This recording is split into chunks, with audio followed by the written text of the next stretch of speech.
نبی پاک علیہ السلام کے ایک صحابی رسول حاضر خدمت عرض کرتے ہیں یا رسول اللہ صلی اللہ علیہ وسلم مجھ تک قرآن کی آیت پہنچی ہے وَبِالْوَالِدَيْنِ اِحْسَانًا، تم اپنے والدین کے ساتھ حسن سلوک کرو۔ حضور میرے والدین دنیا سے چلے گئے، اب ہوش آیا ہے کہ مجھے تو اپنے والدین کے ساتھ حسن سلوک کرنا چاہیے۔ حضور کیا دامن اسلام کے اندر کوئی ایسا طریقہ ہے جسے میں آج اپناؤں تو فائدہ میرے ماں باپ کو ہو جائے؟ میں اس آیت پہ عمل کرنا چاہتا ہوں، والدین کے ساتھ حسن سلوک کرنا چاہتا ہوں۔ کیا آپ کوئی عمل ہے کہ میں وہ عمل کروں اور لکھا جائے کہ یہ شخص والدین کے ساتھ حسن سلوک کرنے والا ہے؟ اور میرے عزیز یہاں پر رک کے میں ایک جملہ عرض کرنا چاہتا ہوں۔ ہمارے ہاں بھی عام طور پہ جب تک والدین ہوتے ہیں نا تو شاید قدر نہیں ہوتی، لیکن جب یہ ٹھنڈا سایہ سر سے کٹ جائے نا تو پھر انسان کہتا ہے کاش۔ اور پھر ہم دوسروں کو نصیحت بھی کرتے ہیں کہ یار ان کو سنبھالو، ان کی قدر کرو، ان کا خیال کرو، جب یہ چلے جاتے ہیں تو پتہ چلتا ہے۔ لیکن قرآن مجید برہان رشید کی یہ آیت سمجھا رہی ہے چلے جانے کے بعد زبان کے اوپر کاش کا جملہ لانا یہ درست نہیں ہے، بلکہ دامن اسلام کے اندر ایسے احکام، ایسے طریقے موجود ہیں کہ کبھی افسوس ملنے کی بجائے ہمیں ان طریقوں کا اہتمام کرنا چاہیے تاکہ ماں باپ کے دنیا سے چلے جانے کے بعد بھی ہم ان کے ساتھ ان کی حسن سلوک کو جاری رکھیں۔ پوچھا کہ اللہ کے نبی ارشاد فرمائے یہ کون سا طریقہ ہے؟ تو حضور کے ہونٹوں پہ مسکراہٹ تھی، آپ نے ارشاد فرمایا تو ایک طریقہ پوچھتا ہے تجھے محمد مصطفیٰ 5 طریقے عطا کرتا ہے۔ یہ میرے آقا صلی اللہ علیہ وسلم کا دامن کرم ہے کہ سائل کے سوال کی عبارت چھوٹی ہوتی ہے اور میرے آقا صلی اللہ علیہ وسلم کا جواب اتنا جامع ہوتا ہے کہ وہ ایک سوال کے 20 جواب دے کے اس سائل کو صرف تشفی ہی نہیں کرواتا بلکہ ہمیشہ کے لیے سوال کرنے سے بے نیاز کر دیتا ہے۔ اور دیکھیے سرکار علیہ السلام نے جواب میں ارشاد فرمایا اگر تو اپنے فوت شدہ والدین کے ساتھ حسن سلوک کرنا چاہتا ہے تو پھر کیا کر؟ فرمایا سب سے پہلا کام یہ کر الصلاۃ علیہما، اپنے والدین پر صحیح نماز جنازہ پڑھ۔ آج ہمیں والدین کی دنیا سے چلے جانے کے بعد اس بات کا شوق ہوتا ہے کہ ہمیں کوئی ایسی چیز مل جائے جس سے ہمیں پتہ چلے کہ اس سے میرے والدین کو فائدہ ہوگا۔ اور دیکھیے میرے نبی پاک علیہ السلام نے فرمایا والدین کی دنیا سے چلے جانے کے بعد ان کا پہلا حق یہ ہوتا ہے کہ ان کا صحیح نماز جنازہ پڑھا جائے۔ اور آپ دانشور احباب بیٹھے ہیں کہیں گے الصلاۃ علیہما کا تو معنی ہے نماز پڑھ، لیکن اس کا معنی صحیح تو نہیں ہے، تو یہ صحیح کا لفظ کہاں سے آ گیا؟ تو یہ اگرچہ میں نے اپنے طرف سے اضافہ کیا ہے اس لیے کہ صحیح نماز جنازہ ہوتا ہی وہ ہے جو صحیح ہو۔ نماز جنازہ تو وہی ہوتا ہے جو صحیح ہو۔ عام طور پہ ہم دیکھتے ہیں جب نماز جنازہ بالکل پڑھانے کے لیے کھڑے ہو جائے نا مصلی پہ تو قاری صاحب قبلہ ایک سوال کر کے پوچھتے ہیں بھائی نماز جنازہ پڑھائیں؟ اجازت مانگتے ہیں۔ یاد رکھیے گا یہ رسم نہیں ہے، یہ رواج نہیں ہے، بلکہ یہ اسلام کا دستور اور قانون ہے۔ دیکھیے 5 وقت کی نماز پڑھاتے ہیں، قاری صاحب پوچھتے نہیں ہیں کہ یہ نماز پڑھائیں۔ نماز جمعہ پڑھاتے ہیں، نہیں پوچھتے پڑھائیں۔ عیدین کی نماز ہوتی ہے، نہیں پوچھتے پڑھائیں۔ جنازے کے وقت کیوں پوچھا جاتا ہے پڑھائیں؟ اس کا مطلب یہ ہے کہ یہاں پر کوئی راز ہے، اور یہاں پر وہ راز سمجھیے اسلام کہتا ہے کہ ماں باپ کا جنازہ پڑھانے کا سب سے پہلا حقدار اس کی اولاد ہے۔ اور یہ جو پوچھا جاتا ہے یہ رسمن نہیں پوچھا جاتا، رواجن نہیں پوچھا جاتا، بلکہ شرعی طور پہ سوال اور تقاضا پورا کیا جاتا ہے کہ آپ پڑھانا چاہیے تو آگے بڑھیے، اگر آپ نہیں پڑھانا چاہتے تو آپ مجھے اجازت دے دیں۔ لیکن جب پوچھا جاتا ہے کہ جنازہ پڑھائیں تو آگے سے ایک چھوٹا سا سوال آتا ہے کہ جی جنازہ پڑھائیں تکبیریں بتا دیں، یا کہتے ہیں جی جنازہ پڑھائیں نیت بتا دیں۔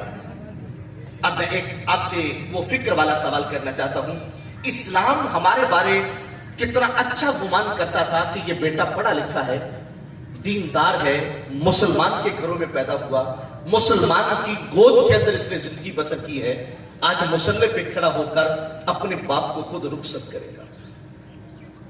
اسلام ہمارے بارے حسن ظن رکھ رہا تھا، اسلام ہمارے بارے اچھا گمان کر رہا تھا، لیکن ہم نے کیا کیا؟ ہم نے وہاں پر کھڑے ہو کے کہا نیت بتا دیں یا تکبیریں بتا دیں. اس کا مطلب یہ ہے ہم نے وہ اسلام کا ہمارے اوپر کیا ہوا اعتماد توڑ دیا.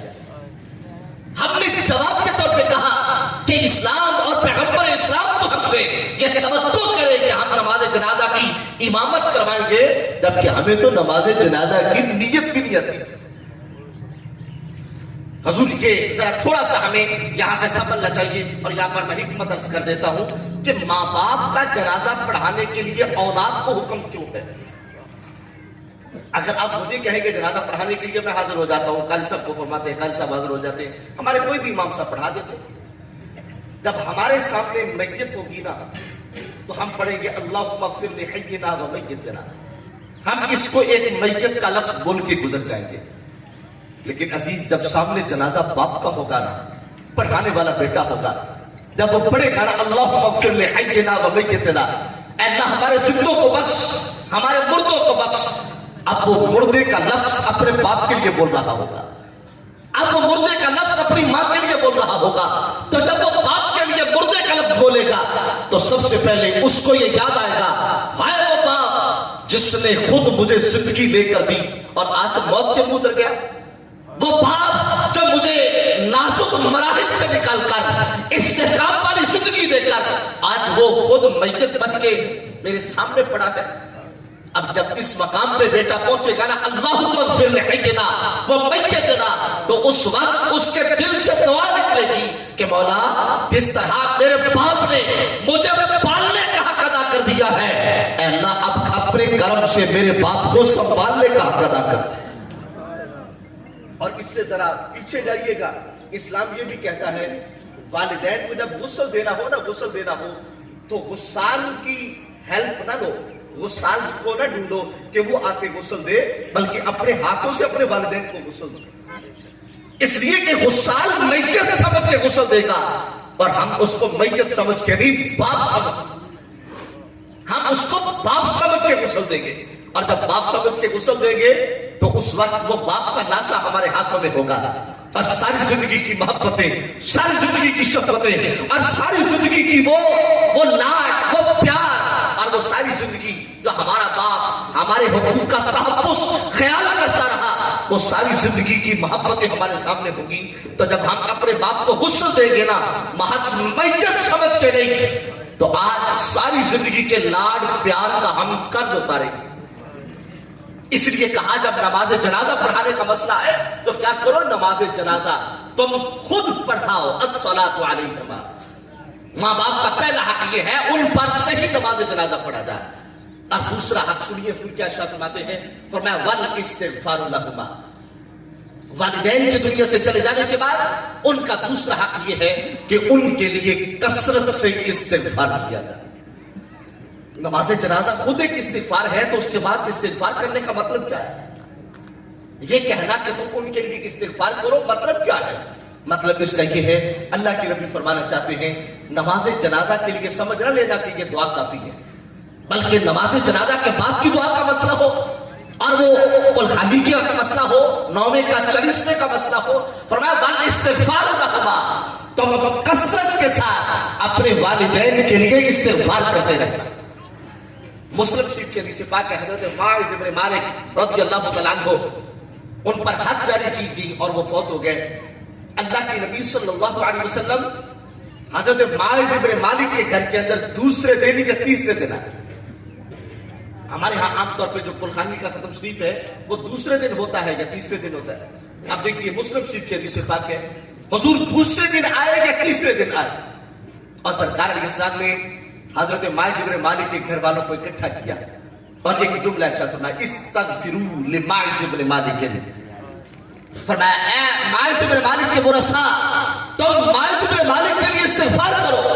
اور اللہ کے نبی صلی اللہ علیہ وسلم نے ہاتھ اٹھائے، معاذ بن مالک کے گھر والوں نے بھی ہاتھ اٹھائے، اور اللہ کے نبی صلی اللہ علیہ وسلم کا جواب آپ فرما رہے ہیں اللہ کی بارگاہ کے اندر، مولا معاذ بن مالک تیرے نبی کو ساتھ محبت کرتا تھا، آج وہ دنیا سے چلا گیا، تو آج ہماری دعاؤں کو معاذ بن مالک کے حق میں قبول فرما لے.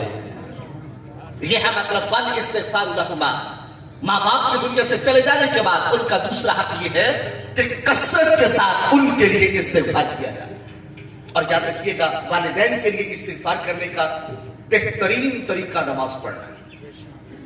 ہم 5 وقت کی نماز پڑھیں اس لیے کہ جو ہماری نماز ہے یہ اللہ کی بندگی بھی ہے اور ہمارے والدین کے لیے دعائیں استغفار بھی.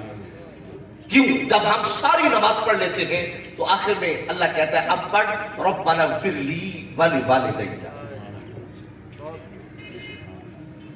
اور اسلام کا دستور کیا ہے؟ اگر ہم کسی کو مزدور لے کے آتے ہیں نا محنت کرنے کے لیے، مزدوری کرنے کے لیے، جب وہ محنت کرنے والا مزدوری کرنے والا مزدوری کرتا ہے تو اسلام کہتا ہے اس کا پسینہ خشک ہونے سے پہلے اس کی اجرت اسے دے دو. پسینہ خشک ہونے سے پہلے تاخیر نہ کرو، لیٹ نہ کرو. اب نماز پڑھنے والا اللہ کی بندگی کر رہا تھا، اس کی تابعداری کر رہا تھا اور ابھی سلام نہیں پھیرا. رب نے فرمایا بندے مانگ کیا مانگتا ہے؟ تو بندہ کیا مانگتا؟ رب اجعلنی مقیم الصلاۃ. اے اللہ جیسے سجدے کی اب توفیق دی ہے نا، مولا دوبارہ بھی یہ سجدے کی توفیق عطا فرما دے. وَمِن ذُرِّيَّتِي، اے اللہ جو لذت سجدہ مجھے عطا کی ہے مولا یہ لذت سجدہ میری اولاد کو بھی عطا کر. تو پھر ساتھ میں کیا کہتا؟ ربنا اغفر لی ولوالدی. اے اللہ میرے والدین کی بخشش فرما دے کہ جو والدین مجھے پکڑ کر مسجد لائے ہوتے، جنہوں نے مجھے رب کے حضور جھکنا سکھایا، جنہوں نے ہمیں سجدے کا دستور دیا ہے. ربنا اغفر لی ولوالدی. اے اللہ میرے والدین کی بخشش فرما دے. عزیز دیکھیے جو میرا رب اللہ اکبر تکبیر تحریمہ سے لے کر آخری تشہد کے درود شریف تک ہر چیز کو قبول فرما لے تو کیا اللہ کی شان ہے نماز ساری قبول کر لے اور یہ کہے کہ ربنا اغفر لی، میں تیری اس دعا کو قبول نہیں کرتا؟ حضور یہ اللہ کی شان نہیں ہے. وہ ہمارا ثنا تو قبول کرے، فاتحہ تو قبول کرے، اخلاص پڑھنا تو قبول کرے، وہ رکوع کے اندر سبحان ربی العظیم، سجدے میں سبحان ربی الاعلیٰ کی تسبیح ہے تو قبول کر لے، تشہد میں التحیات اللہم صل علی محمد وعلی آل محمد وہ ہمارا درود پڑھا ہوا تو قبول کرے. تو اس کی شان یہی ہے جب تک ہم سلام نہیں پھیرتے تو رب ہماری اس دعا کے نتیجے میں جب ہماری دعا قبول فرماتا ہے تو ساتھ میں ہمارے والدین کی بخشش بھی فرما دیتا. اس لیے آج والدین کے لیے استغفار کا بہترین طریقہ نماز کا اہتمام کرنا ہے. اور ساتھ میں یہ جملہ بھی سمجھیے گا ذرا، میرے سمیت ہر بندہ بالخصوص باپ پریشان ہے کہ پتہ نہیں میرے پیچھے کوئی ہاتھ اٹھائے گا یا نہیں اٹھائے گا، پتہ نہیں میرے پیچھے کوئی ہاتھ اٹھانا والا ہوگا یا نہیں ہوگا، کوئی ہاتھ اٹھائے گا یا نہیں اٹھائے گا. عزیز یاد رکھیے یہ جو ماں باپ کے پیچھے ہاتھ اٹھانے کی فکر ہے نا، یہ اسی وجہ سے ہے کہ شاید ہم نے اپنے بچے کو اٹھا کے اپنے ساتھ مسجد کی چٹائی پہ نہیں بٹھایا. اگر ہم نے اپنے ساتھ اپنے بیٹے کو نمازی بنا لیا ہے نا تو پھر فکر کرنے کی حاجت نہیں ہے کہ یہ میرے لیے دعا کرے گا یا نہیں کرے گا. جب وہ 5 وقت کی نماز پڑھے گا تو مطلب یہ ہوگا وہ اللہ کی بندگی بھی کرے گا اور اپنے والدین کے لیے کثرت استغفار بھی کرے گا. تو حضور فرماتے ہیں دوسرا حق یہ ہے والاستغفار لہما، والدین کے لیے کثرت سے استغفار کیا جائے. اور تیسرا حق حضور فرماتے ہیں وانفاذ عقدہما، اگر تمہارے ماں باپ کا کسی کے ساتھ کوئی وعدہ تھا لین دین کا تو فرمایا اس وعدے کو نبھایا جائے، اس وعدے کو پورا کیا جائے. اور وہ وعدہ بہت سارا طرح کے ہو سکتے ہیں، کسی کا قرض کا لین دین ہے اور اس کے علاوہ کوئی وعدہ کیا ہے تو یہ نہ کہا جائے کہ جائیے جا کے ان کی قبر سے لے لیجیے. حضور وہ باپ جو ساری زندگی ہمارے قرض اتارتا اتارتا دنیا سے چلا گیا، سکول کی فیسوں سے لے کر تھانے کچہریوں کی چٹیوں تک ہر جگہ پہ ہمارے کام ہمارا باپ آیا، اور ہم جنازے پہ اعلان کروا دیں لین دین کرنی ہو تو کر لیں، اور جب بعد میں آ کے مانگا جائے تو کہتے ہیں سارے لینے والے ہی آتے ہیں، دینے والا تو کوئی نہیں آتا. آج یہ بھی مسئلہ بنا. میں نے جنازے پہ اعلان کر دیا کہ گھر والوں نے کہا ہے جس نے لین دین کرنا ہے کر لو. گھر والوں نے جواب دے دیا او میاں میرے پاس آ گئے، بھائی اعلان تو نے کیا تھا لے کے دے. اس کا مطلب یہ ہے یہ بھی مسئلہ مولوی کے لیے کھڑا ہو گیا، وہ اعلان بھی نہ بیچارہ کرے. اور دیکھیے اسی لیے اللہ کے نبی صلی اللہ علیہ وسلم کا دستور بڑا حسین تھا. میرے آقا نماز جنازہ پڑھانے سے پہلے پوچھتے تھے اس کے ذمہ قرض تو نہیں ہے؟ حضور جنازہ پڑھانے کے لیے پوچھا قرض تو نہیں ہے؟ تو آگے سے جواب آیا جی حضور اس کے ذمہ قرض ہے، یہ مقروض ہے شخص، میں نے اسے پیسے دے دے. تو میرے آقا نے اس کی جنازہ پڑھانے سے مصلی چھوڑ دیا. حضور نیچے اتر گئے، فرمایا پہلے اس کا قرض ادا کرو. حضرت عثمان غنی صف میں کھڑے تھے، عرض کی حضور قرض اس کا میرے ذمے ہے، قرض اس کا میں چکاؤں گا، آپ اس کا نماز جنازہ پڑھائیے. تو یہ ہے مطلب انفاس و عہدہما کہ والدین کے پیچھے اگر ان کا کوئی وعدہ تھا تو والدین کے دنیا سے چلے جانے کے بعد خوش اسلوبی کے ساتھ ان کے وعدے کو نبھایا جائے. اور پھر چوتھا حکم سنیے سرکار کے ارشاد فرماتے ہیں، آپ نے فرمایا صلۃ الرحم التي لا تصل الا بهما، کہ ان رشتوں کو کبھی چھوڑا نہ جائے جن رشتوں کو تمہارے ماں باپ ساری زندگی جوڑتے چلے. عام طور پہ ہوتا یہی ہے، جب ہمارے ماں باپ چلے جائیں تو ہمارے داد کے نان کے ختم ہو جاتے ہیں، ایک ہی رشتہ رہ جاتا ہے جس کا شاید میں یہاں پر نام نہیں لینا چاہتا.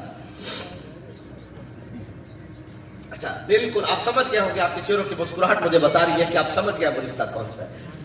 یعنی باپ کا ختم ہے، وہ خاص رشتے والے سامنے بیٹھے ہیں، پوچھا جائے چاچے کہاں ہیں، کہا جی ہم نے کٹ نہیں کیا. چاچی آنے سے کٹ ہوتا ہے، ماں کا ختم ہے نان کے آنے سے کٹ ہوتا ہے. اور وہ ہمارے سسرال والے جو ہمارے زیادہ عزیز ہیں وہ سامنے بیٹھے ہیں. عزیز اصل درد تو ان کا ہے نا جن کا بھائی مرا ہے، اصل کرب کے عالم میں تو وہ ہے جن کی بہن مری ہے، اصل دکھ میں تو وہ ہے جن کے لیے اس گھر میں آنا جانا بند ہو گیا.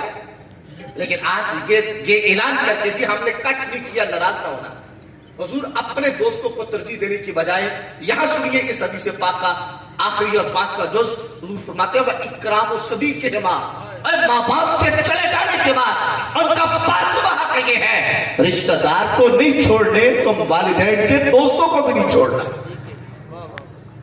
تم اپنے والدین کے دوستوں کو بھی قریب کرنا. تو مطلب کیا ہے؟ اسلام بتانا چاہتا ہے، اللہ کے نبی پیغام دینا چاہتے ہیں کہ اگر تم چاہتے ہو قبر میں اپنے والدین سے حسن سلوک کرو تو پھر نماز جنازہ صحیح پڑھو، کثرت استغفار کرو، ان کے وعدوں کو پورا کرو، ان کے رشتہ داروں کے ساتھ حسن سلوک کرو اور ان کے محبت والے رشتوں کے ساتھ حسن سلوک سے پیش آؤ. حضرت عبداللہ بن عمر رضی اللہ تعالیٰ عنہ بارگاہ ناز کے اندر ایک دن حاضر خدمت تھے. عرض کرتے ہیں اللہ کے نبی مجھے کوئی نصیحت فرمائیے. آپ نے فرمایا احفظ ود ابی کا، اپنے ابا کے دوستوں کا خیال کر. صرف یہ نہیں کہا اپنے ابا کا خیال کر، بلکہ فرمایا ابا کے دوستوں کا خیال کر. اس کا مطلب یہ ہے حضور بتانا چاہتے ہیں کہ لوگوں صرف رشتے خون کے رشتے نہیں ہوتے، کچھ رشتے تمہاری زبانوں کے بھی رشتے ہوتے.